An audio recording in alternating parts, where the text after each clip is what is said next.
Bali, ano sir, itong susing to sir, di ko napapakita to sir, tago mo na para pag ma-access mo to sir. Tapos to sa under seat storage to sir, dito sir. Ito sir, may kakapay tayo dito sir.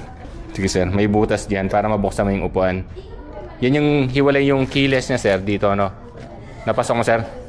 Sige sir, sarado ko, buksan mo. Oh, di ba? Mabubuksan natin yan sir no. So tago mo yan no sir. Sige sir. At dito naman sir, papakita ko. Sige sir, hawakan mo na yan. Sa pag-on ng unit sir, keyless naman to sir eh. Alisin ko yung susi sir ha. Patago ko na sa yung key code. Tago mo na to sir. Para ano. Answer back sir. Malalaman mo kung saan yung unit mo. Pag pinindot mo sir, isang beep. Pero wala siyang alarm no sir. Answer back lang po yun. Tapos sa pag-lock sir ng unit, push. Sagad mo lang dito sir. Ay dito pala. Kanan pala sir, sorry. Ay sa kaliwa siya sir. Tapos sa pagbukas sir, push din.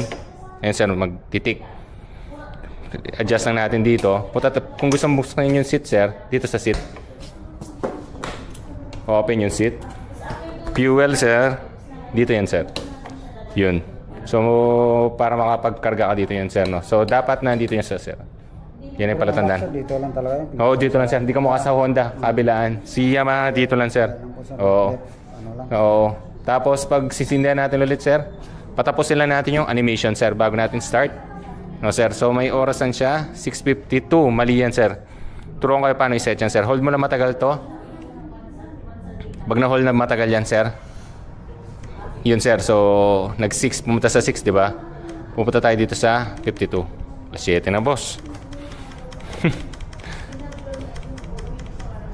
Hold lang na matagal. Yun sir, okay na. Fuel gauge to sir, speedometer, tachometer or RPM to sir. Next tayo, trip 1. Kung gusto mo malaman kung gaano kalayo yung dito hanggang sa trabaho mo sir, yan pwede natin pasiyan. Hold mo lang matagal para mag 0 sir. May trip 2 rin siya sir, ganun din yun. So same lang naman sila ng proseso. Tapos trip F, ganun din sir.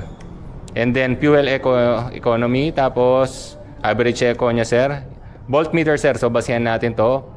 Yung engine, yung battery kasi wala siyang kickstart sir. Dapat 12 pataas sir. Ibig sabihin healthy yung battery natin yun sir. At itong oil sir, magiging basihan ng total odo mo sa trip. Inire-reset mo to sir para malaman mo. Kasi pag sinabi ni mechanic na 1,000, 1,500, at least basihan mo yun sir. Pati yung B-belt, ganun din po. No sir. So BL02, yun sir. Tapos, ayan sir, pag start natin, hindi siya mag-start sir kung hindi pipidutin yung preno sa kabila sir. Kahit saan dyan sir. Parang yung Mio sir, matic lang po. Yun sir. Tapos pinakababa yung side stand. Oo sir. Oo sir. Pero hayaan muna natin minor niya sir. Paani muna natin. Mataas yung minor no sir. Mag-cool down din yan. May hazard din pa siya sir. Oh. Working sir. Oh. Ilaw na sir. Brake light sir. Ilaw sir ah. Ilaw sir. Turn signal sir. Left. Right. Gumagana po sir no. Busina. Tapos sir meron tayo ditong minuto sir hindi passing light. Ito yung passing light natin bale. High beam. Sir, idling stop start system.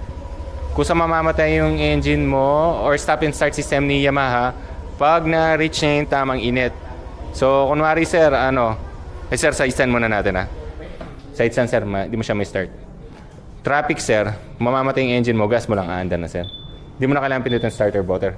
Narinig mo sir, ay nag-alarm siya. Ibig sabihin sir, di naka-off yung unit natin. So ito yung parang sabi ni Yamaha na i-off natin unit sir. Tapos ABS indicator sir. Dapat palagi siya nandito sir.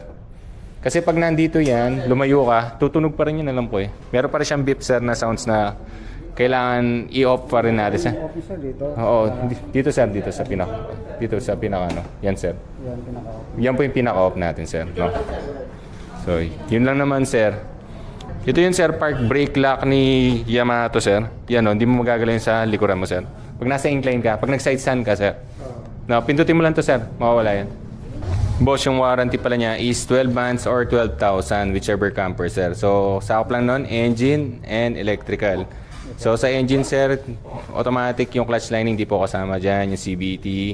So yung mga consumable sir, di kasama dyan no sir. Sa electrical sir, pag nagpaglagay ka ng ilaw, automatic void po yung warranty natin. So mas maganda sir, stay stock muna. Yung sinabi mo sir, kung magpapalagay ka ng box, kung may matatanggalin ka man sir, tago mo lang muna. Tapos at least kung papawarantin natin, di tayo mahirapan.